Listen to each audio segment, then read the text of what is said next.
ज्ञान गुण सागर, जय कपीस तिहुँ लोक उजागर। महाबली योद्धा है हनुमान और भ्राता लक्ष्मण भी अत्यंत उग्र महायोद्धा हैं। यदि इन दोनों के बीच में युद्ध हो तो सर्वत्र सर्वनाश होगा।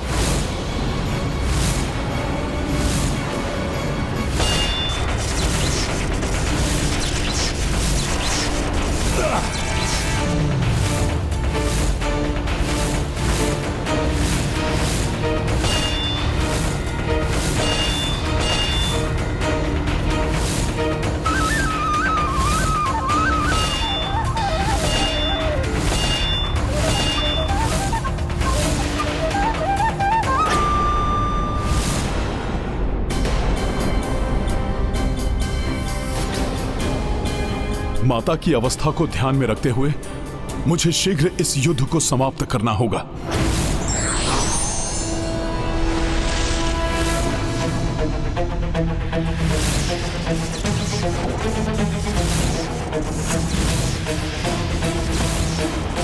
मेरे दिव्य बाण किसी को भेदे बिना नहीं थमेंगे हनुमान जी।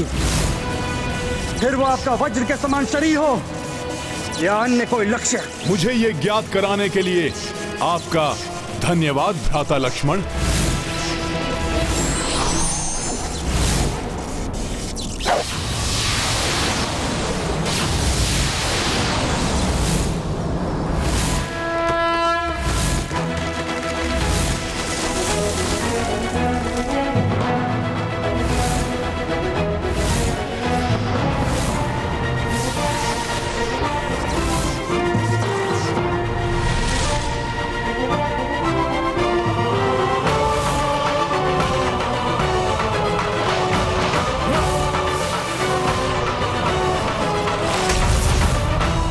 लक्ष्मण भैया, आपका प्रहार तो मैंने रोक लिया, किंतु अब आप कीजिए मेरे प्रहार से अपना बचाव।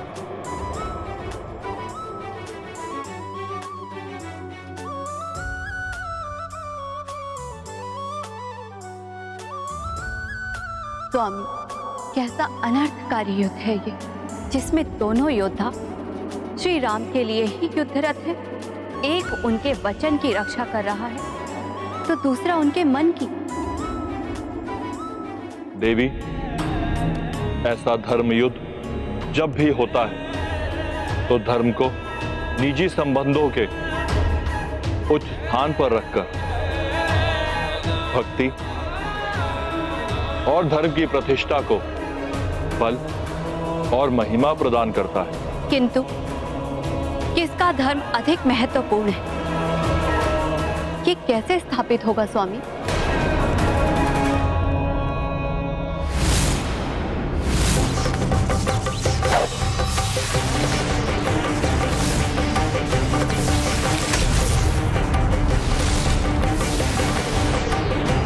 जय श्री राम।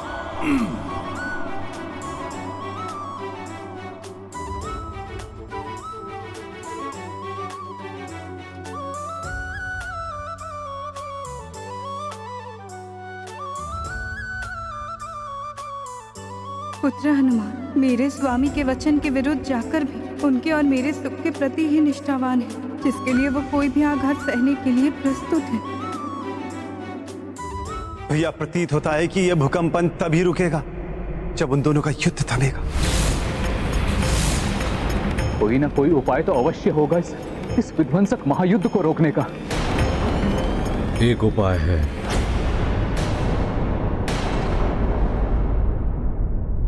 महामंत्री सुमंत्र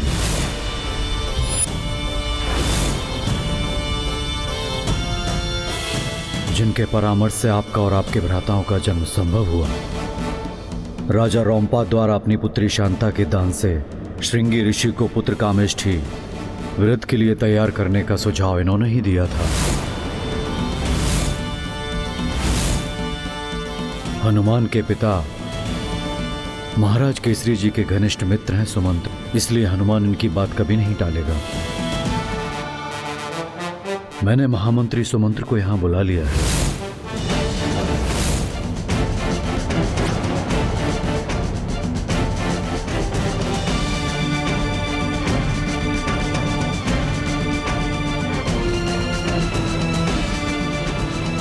प्रणाम महामंत्री सुमंत जी।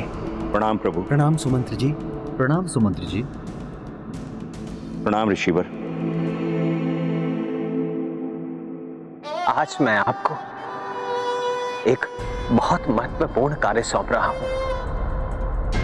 हाँ महामंत्री सुमंत्र, आप वेद पुराण के ज्ञाता हैं, नियति के चक्र से भी भली भांति परिचित हैं।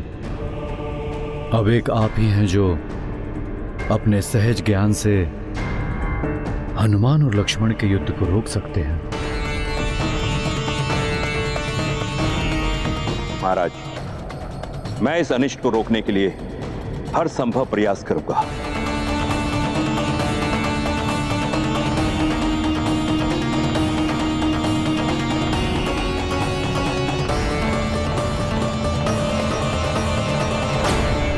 माता की इस अवस्था में मुझे उन्हें अयोध्या ले जाने में अधिक विलंब नहीं करना चाहिए।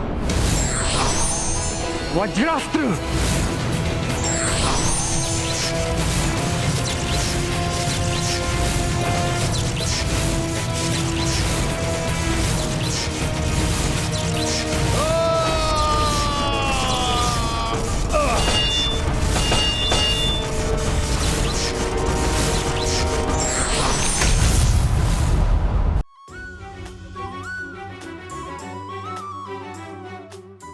आज तक महाबली हनुमान के जिस बाहुबल के बारे में सुना था, आज मैं स्वयं उसका सामना करूंगा। ये मेरा सौभाग्य है या कोई दुर्भाग्य, ये तो मुझे ज्ञात नहीं, किंतु आज मुझे भी एक रघुवंशी योद्धा के बल से जूझने का अवसर प्राप्त हो रहा है।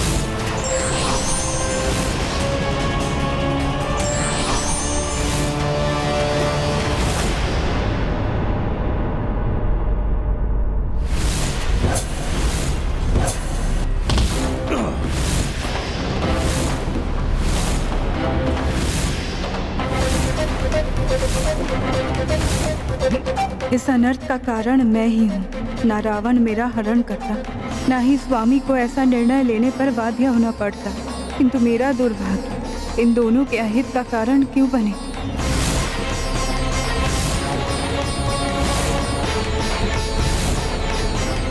मैं जब तक यहाँ रहूंगी, इन दोनों का युद्ध समाप्त नहीं होगा। इस युद्ध को रोकने के लिए मुझे ही यहाँ से दूर जाना होगा। रावण द्वारा उनका हरण करने में एवं धोबी द्वारा उन पर आक्षेप लगाने में तो देवी सीता का कोई दोष नहीं है स्वामी। फिर वो ये आरोप अपने ऊपर क्यों ले रही हैं? देवी, पाप, लोभ, ईर्ष्या, अहंकार से प्रेरित दुरात्मा पाप कर्म कर आगे बढ़ जाते हैं, किंतु उनके पापों का दोष उनके द्वारा पीड़ित पर ही डाल दिया जाता है। इसलिए पापी के मिट जाने से नहीं, अपितु पाप के मिटने से ही संसार धर्म से मुक्त हो सकता है।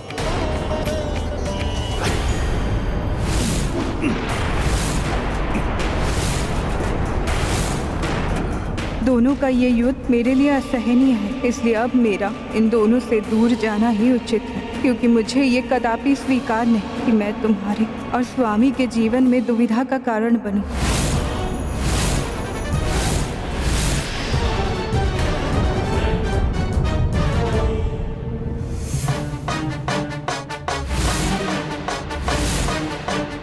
हनुमान जी, मैं भैया को दिया वचन पूर्ण करके ही रहूंगा। भैया लक्ष्मण, अपना पुत्र धर्म निभाने के लिए आपसे कितना भी संघर्ष करना पड़े मैं करूंगा। यदि आवश्यक हुआ तो मैं आपसे अंतिम श्वास तक युद्ध करूंगा हनुमान जी। इस दुखद स्थिति से माता को सुरक्षित करने के लिए मैं भी पीछे नहीं हटूंगा लक्ष्मण भैया।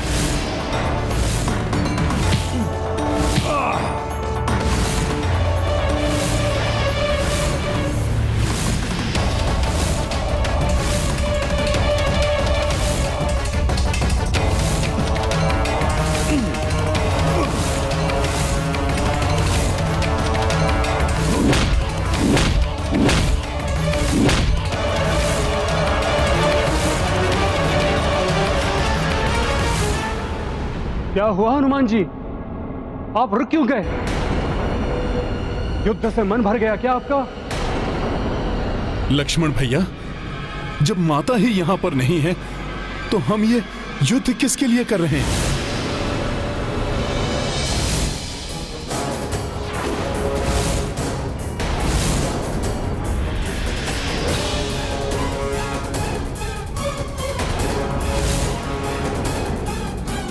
माता, माता कहां है आप? भाभी माँ, भाभी माँ,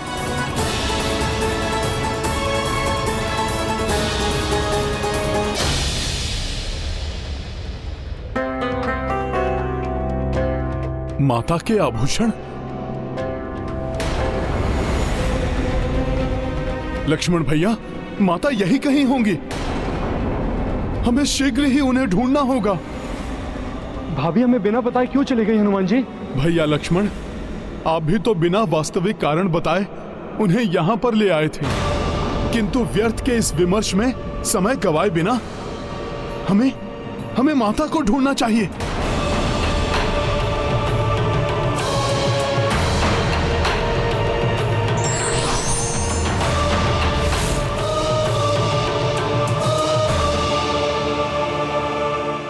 भाभी माँ,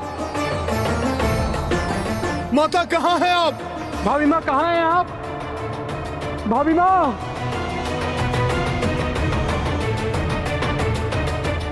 भाभी माँ, भाभी माँ कहाँ हैं आप? भाभी माँ, माता, भाभी माँ, भाभी माँ कहाँ हैं आप? माता आप कहां हैं?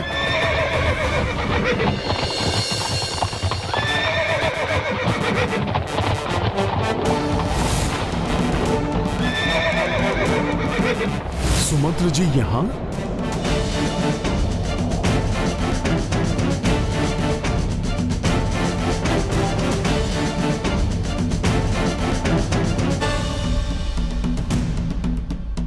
प्रणाम सुमंत्र जी। प्रणाम सुमंत्र जी। प्रणाम। महामंत्री सुमंत्र जी, आप यहाँ कैसे? राजकुमार लक्ष्मण जी, हनुमान जी, प्रभु श्री राम ने मुझे आप दोनों को अयोध्या वापस लाने के लिए भेजा है।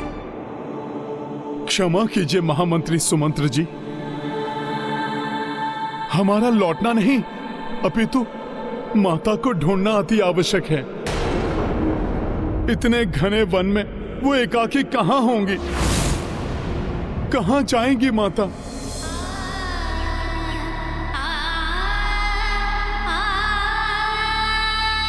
इस प्रसन्नता के अवसर पर मैं तो प्रभु से चकित कर देने वाले उपहार की अपेक्षा कर रही थी, किंतु मेरी नियति को तो कुछ और ही स्वीकार था। माँ बनूंगी ये सोचकर प्रसन्न हूँ या पति से बिछड़ने का शोक मना। ऐसे दुख ने घेरा है माता को कि वो एकाकी रुदन करती रहेंगी। सुमंत्र जी, मैं उन्हें पुनः वैसे ही नहीं देखना चाहता जैसे मैंने प्रथम बार लंका में उनके दर्शन किए थे, प्रभु के विरह में अश्रु बहाते हुए। हनुमान जी, यही तो विधि का विधान है। यही समझाने के लिए तो प्रभु श्री राम ने मुझे यहां भेजा है। सुमंत्र जी, इस समय प्रभु इस स्थिति को राजधर्म की दृष्टि से देख रहे हैं, किंतु मुझे ज्ञात है उनके मन की दृष्टि तो बस माता पर ही टिकी है। इसलिए सर्वप्रथम मेरा माता को ढूंढना ही अति आवश्यक है। हनुमान जी, आप सर्वथा उचित कह रहे हैं, परंतु मैंने प्रभु श्री राम की दशा देखी है। उन्होंने मात्र इस विश्वास के साथ मुझे यहां भेजा है कि आप मेरा कहां मानेंगे। आपके मन की दशा मुझे ज्ञात है हनुमान जी। ये परिस्थिति जितनी कठिन आपके लिए है, उतनी ही राजकुमार लक्ष्मण जी के लिए है, मेरे लिए और संपूर्ण अयोध्या वासियों के लिए। किंतु यही नियति है, इसे टाला नहीं जा सकता। आपको इसे समझने की आवश्यकता है हनुमान जी। सुमंत्र जी, नियति होती तो अवश्य अटल होती, किंतु उस धोबी की कुबुद्धि के कारण हुई इस स्थिति को तो सुधारा जा सकता है। नहीं हनुमान जी, यह घटना भी पूर्व नियत है, जिससे आप और प्रभु श्री राम अनभिज्ञ हैं। और इसका कारण एक श्राप।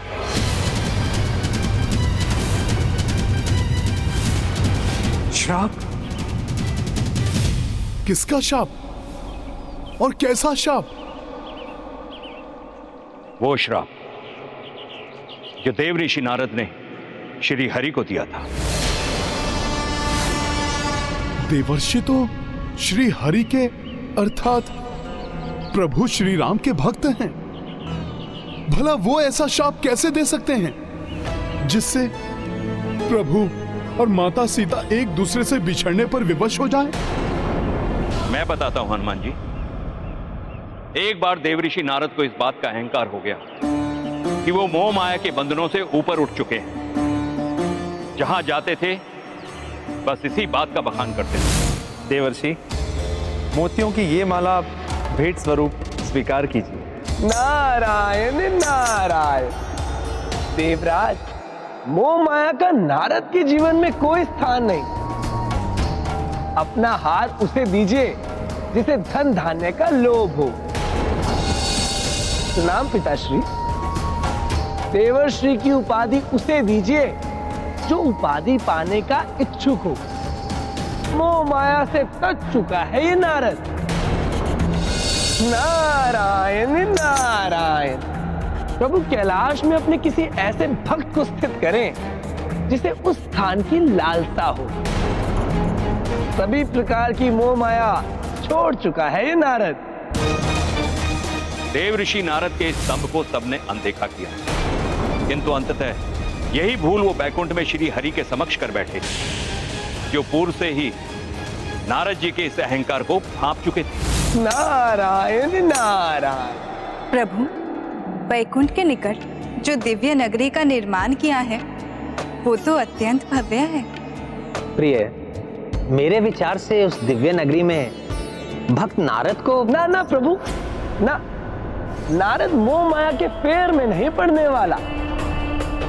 आप ऐसी दया दृष्टि अपने किसी ऐसे भक्त पर कीजिए जो अभी भी माया के कुचक्र में ही पड़ा हो। नारायण नारायण।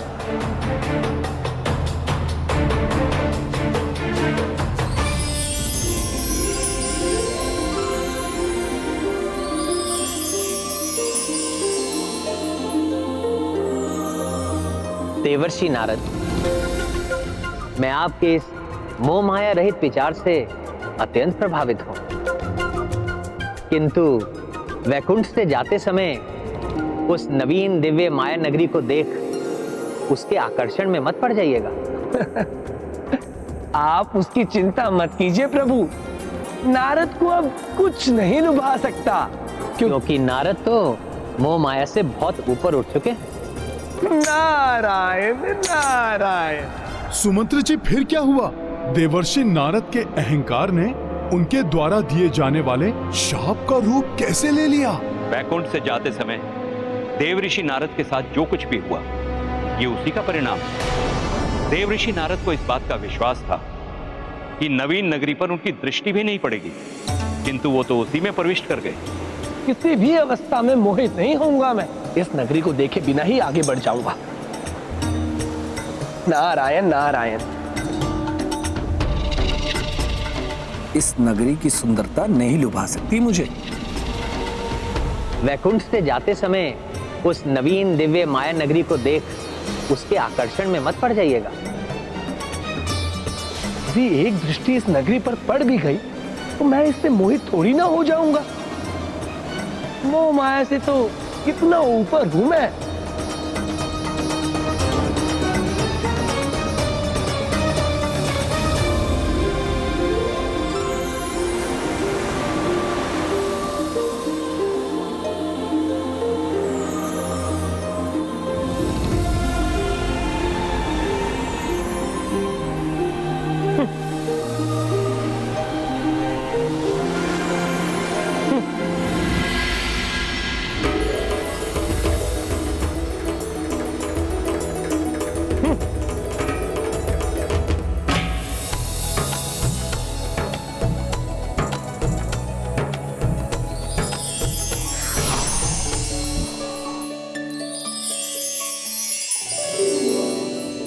कल तो आप अपने जीवन साथी का चुनाव कर ही लेंगी देवी।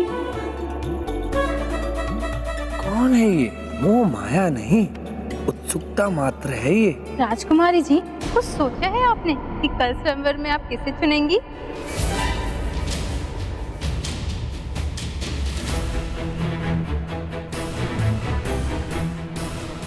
राजा को चुनेंगी या किसी योद्धा को, किसी देवता को चुनेंगी या किसी ऋषि को?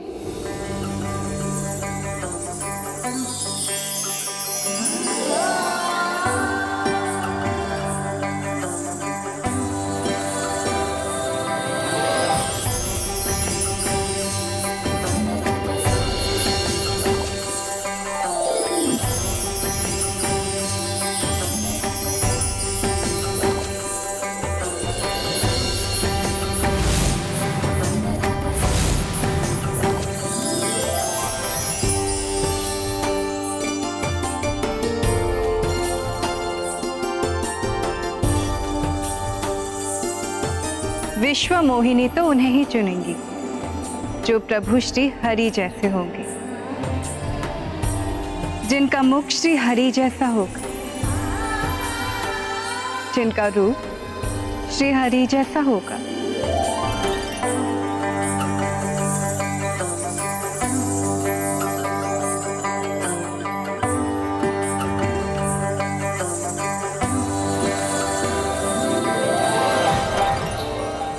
अपने आप को मोह माया से ऊपर समझने वाले देव ऋषि नारद दिव्य नगरी की राजकुमारी विश्व मोहिनी के मोह पास में फंसी गए। फिर क्या हुआ?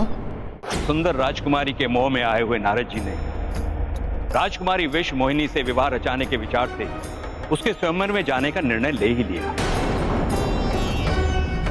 उस समय उनको राजकुमारी के शब्द स्मरण हुए जिसमें उन्होंने कहा था कि वो उसी को वर चुनेंगी जो श्री हरि के जैसा होगा। तो उसी पल नारद जी श्री हरि के पास लौट गए। विश्व मोहिनी तो उन्हें ही चुनेंगी जो प्रभु श्री हरि जैसे होंगे, जिनका मुख श्री हरि जैसा होगा। हरिमुख, हरिमुख, हरिमुख। आप कहाँ खोए हुए हैं देवर्षि नारद? प्रणाम प्रभु। हे प्रभु विष्णु, हे प्रभु नारायण, हे श्री हरि, मुझ पर कृपा करें प्रभु, मुझे हरि मुख प्रदान करें। मैं विश्व मोहिनी से विवाह करने का इच्छुक हूं प्रभु। तथास्तु। अब जब आप स्वयंवर में पहुंचेंगे तो आपको हरिमुख प्राप्त हो जाएगा। सत्य प्रभु। नारायण नारायण।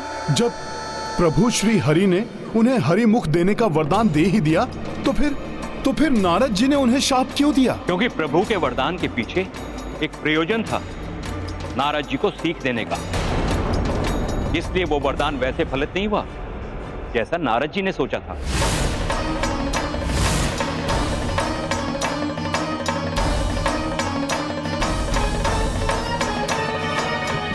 ये कौन सा स्वांग रचा है इन्होंने? हमसे तो भिन्न लग रहे हैं ये।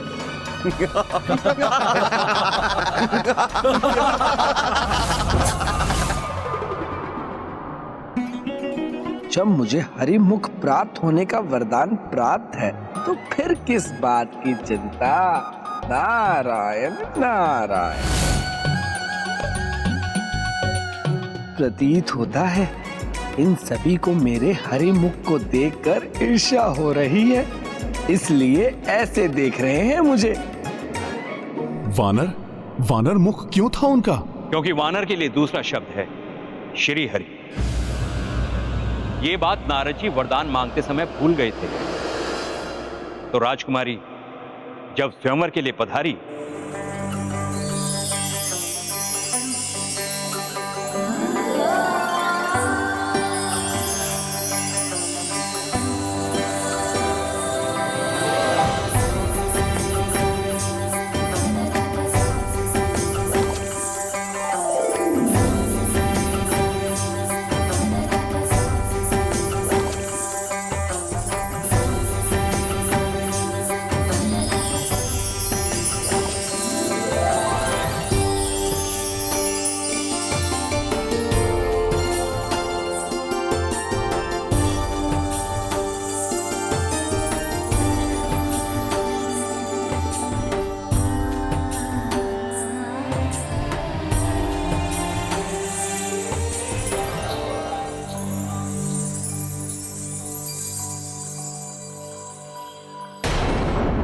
कदाचित राजकुमारी की दृष्टि उचित प्रकार से मुझ पर नहीं पड़ी।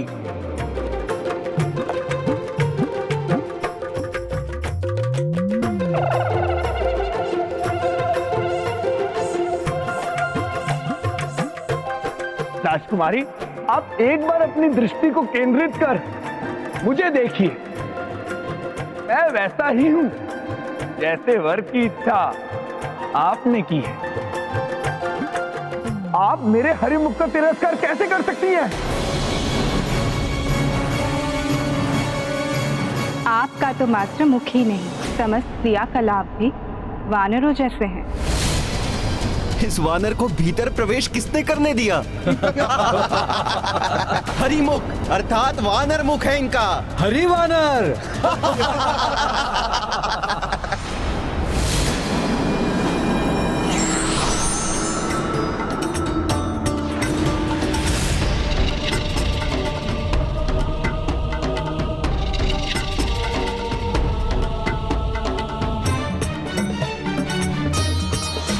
प्रभु श्री हरि की, प्रभु श्री हरि की, प्रभु श्री हरि की, प्रभु श्री हरि की, प्रभु श्री हरि की, प्रभु श्री हरि की, प्रभु श्री हरि की, प्रभु श्री हरि की। आपने मेरा अपमान किया है प्रभु।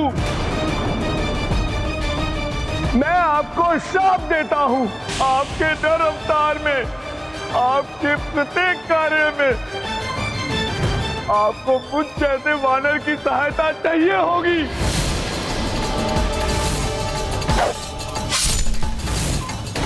और जिस प्रकार आपने मुझे दुख दिया है ना प्रभु, ठीक उसी प्रकार पत्नी के बिछोह का दुख आपको भी झेलना होगा।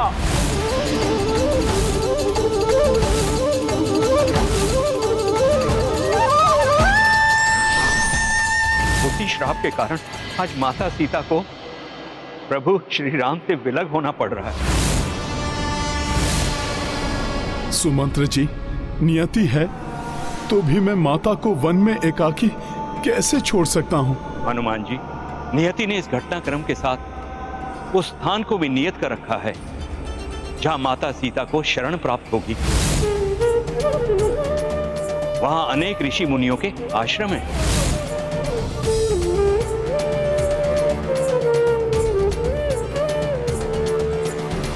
लक्ष्मण भैया, माता को यहाँ तक लाकर आपने अपना कर्तव्य पूर्ण किया। अब आप लौट जाइए और प्रभु से कहिए कि यदि मैं माता को अयोध्या नहीं ला सकता तो वो इस पुत्र को इतनी अनुमति ही दे दें कि मैं तब तक उनका ध्यान रख सकूं जब तक उनको कहीं शरण की प्राप्ति नहीं होती। प्रभु तो स्वयं यही चाहेंगे। वनवास में भी उन्होंने कभी माता को एकाकी नहीं छोड़ा था।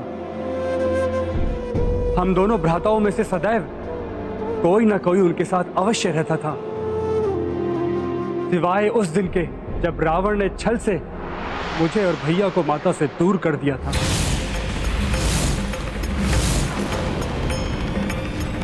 भैया लक्ष्मण, तब आप मुझे आज्ञा दीजिए जिससे मैं शीघ्र माता को ढूंढ सकूं। हनुमान जी, भाभी माँ का ध्यान रखिएगा।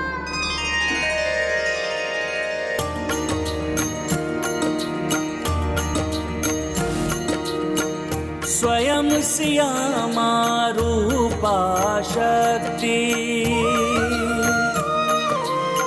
मर्यादा पालन बन भटकी,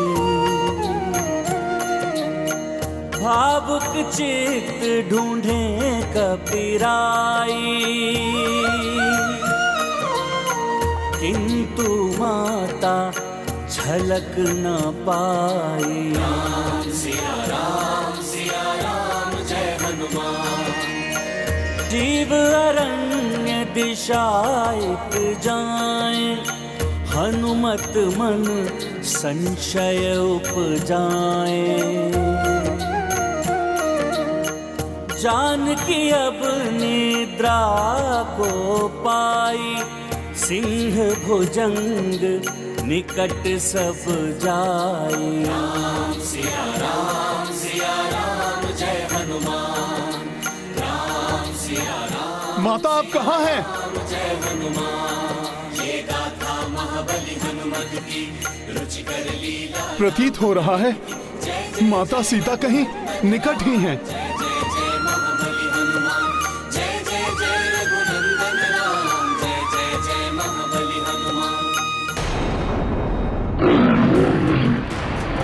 माता, ये हिंसक वन्य पशु माता के आसपास। मैं इन्हें माता को कोई हानि नहीं पहुंचाने दूंगा।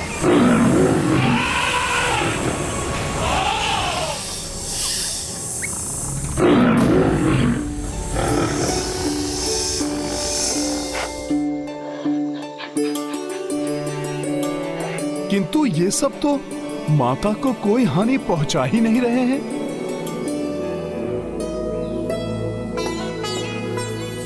वाह प्रभु, कैसी लीला है ये। अवश्य ही माता के सदाचरण एवं नारी धर्म के तेज का प्रभाव है ये, जो हिंसक पशु भी हिंसा का त्याग करके माता की सेवा में लगे हुए हैं। माता, हे वनराज, हे गजराज, मुझ कपि को उपद्रवी कपि ना समझें। मैं तो इन दुखियारी माता का अभागा पुत्र हूं। मैं तो आभारी हूं आप सबका, जो आप सब मेरी माता का ध्यान रख रहे हैं। किंतु आप सब मुझे माता के दर्शनों से वंचित ना करें।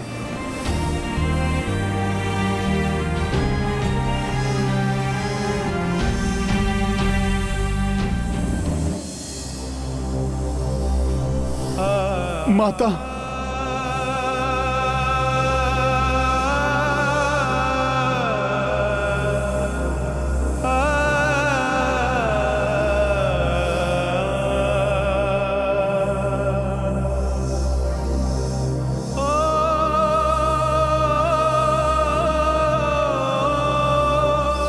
ऐसा दारुण दृश्य, इन कठोर शिला की शैया पर मेरी कोमल माता।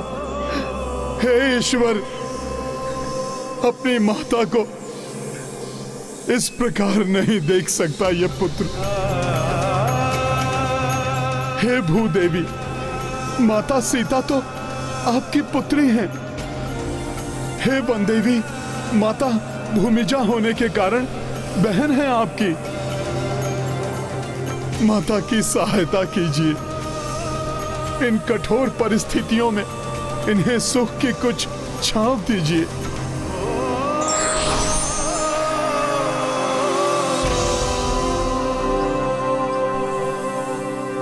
मेरी विनती स्वीकार कीजिए।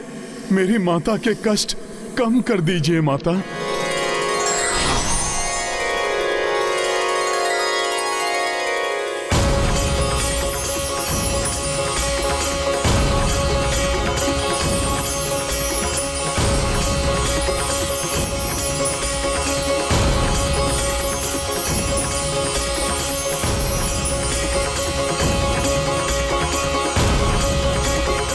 भूदेवी, वन देवी, मेरी माता के कष्ट कम करने के लिए आपको बहुत बहुत धन्यवाद।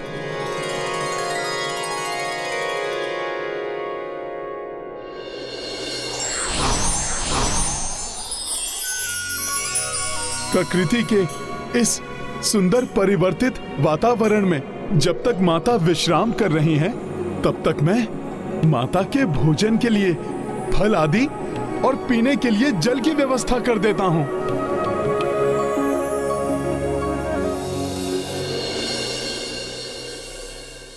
मात्र इतने जल से क्या होगा?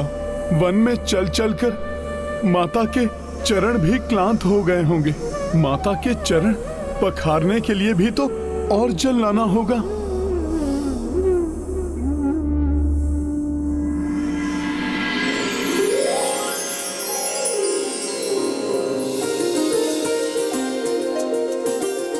नन्ही गिलहरियों, आप हमारी सहायता के लिए आई हैं। आपको बहुत बहुत धन्यवाद। मात्र भूदेवी और वन देवी ही नहीं, यहाँ तो उनकी संतानें भी माता के लिए अपनी सेवाएं प्रदान करने को प्रस्तुत हैं।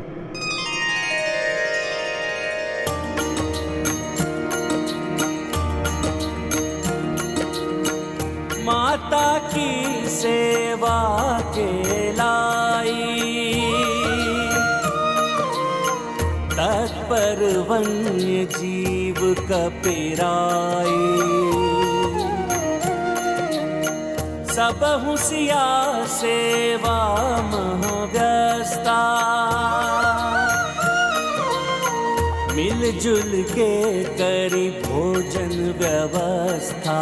राम सिया राम जय हनुमान। अभिपरंतु कपिचित पीड़ित, राम कंज नयन जल पूरित। राम सिया चल को भिगाए, कपि दृग नीरमा चरना गिराए। राम सिया राम जय हनुमान। राम सिया राम जय हनुमान। ये गाथा महाबली हनुमत की, रुचिकर लीला राम भगत की। जय जय जय रघुनंदन राम, जय जय जय महाबली हनुमान। जय जय जय रघुनंदन राम, जय जय जय महाबली हनुमान। पुत्र हनुमान, तुम यहाँ। इस समय तो तुम्हारी आवश्यकता मुझसे अधिक रघुनंदन को है। मैं उनकी हृदय की व्यथा को जानती हूँ। मैं तो यहाँ प्रकृति के अंक में सुख से विश्राम कर रही थी। मेरे रघुनंदन तो हर क्षण मेरे विरह की अग्नि में तप रहे होंगे। तुम्हें तो उनके समीप होना चाहिए था पुत्र। क्षमा करें माता, प्रभु तो अपने भ्राताओं, अपनी माताओं के निकट है, किंतु आपका ये पुत्र अपनी माता को वन में एकाकी छोड़कर कैसे जा सकता है? माता, ये जो कुछ भी हुआ है अनुचित है। ये दुखी मत हो पुत्र। मेरा त्याग करने का निर्णय अयोध्या के राजा राम का निर्णय है, तुम्हारे प्रभु या मेरे स्वामी रघुनंदन का नहीं।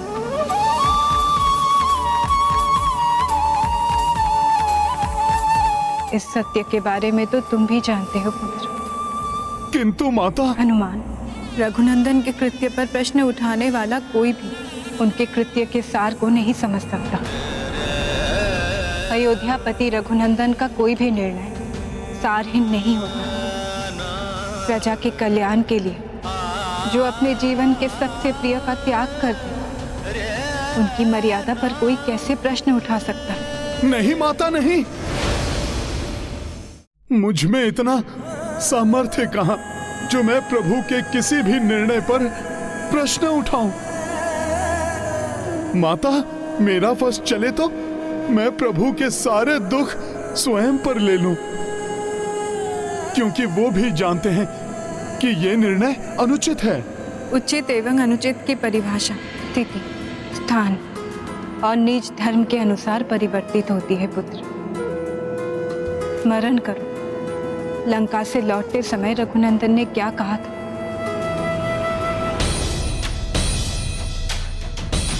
अयोध्या के राजा राम ने जो किया उचित ही किया। प्रजा के मन में उपजे संदेह का शमन ना करने वाला राजा अविश्वास को जन्म देता है, और वही अविश्वास प्रजा के मन में धीरे धीरे विद्रोह का रूप लेता है। माता, स्वर्ण के समान शुद्ध एवं गंगा के समान निर्मल है आपका हृदय। पतिदेव के द्वारा त्याग किए जाने के पश्चात भी आपके मन में उनके प्रति तनिक भी द्वेष या रोष नहीं है। पुत्र हनुमान, ये तो तुम भी जानते हो, जिसके हृदय में स्वयं श्री राम, उसके हृदय में कोई द्वेष या रोष नहीं हो सकता।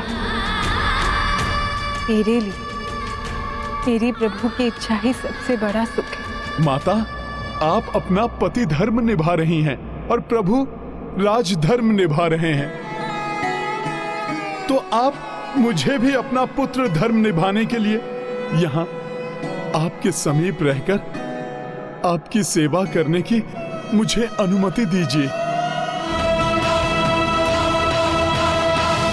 यदि मैंने हनुमान को यहाँ रहने की अनुमति दी तो स्वामी को वहाँ कौन संभालेगा? नहीं नहीं, मैं ऐसा नहीं कर सकती। यदि हनुमान स्वामी के पास नहीं रहे तो स्वामी मेरे विरह की पीड़ा में टूट जाएंगे।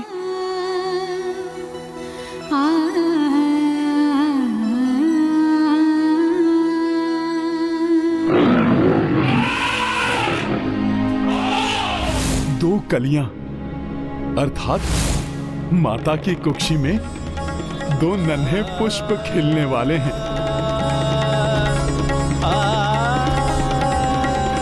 माता, मुझे पूर्ण विश्वास है कि यदि प्रभु को ज्ञात हो गया कि आप मां बनने वाली हैं, तो प्रभु आपको कदापि एकाकी नहीं छोड़ेंगे।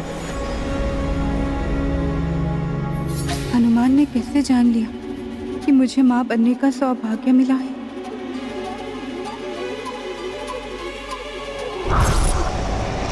ये सुगंध, ये तो किसी शिशु की मधुर सुगंध है। शिशु ही मेरा सर्वाधिक प्रिय आहार है, और ये सुगंध तो एक नहीं, दो शिशुओं की उपस्थिति का संकेत है।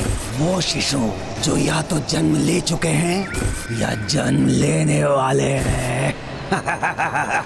मुझे ऐसा क्यों आभास हो रहा जैसे मेरी संतानों पर कोई बहुत बड़ा संकट आने वाला हो?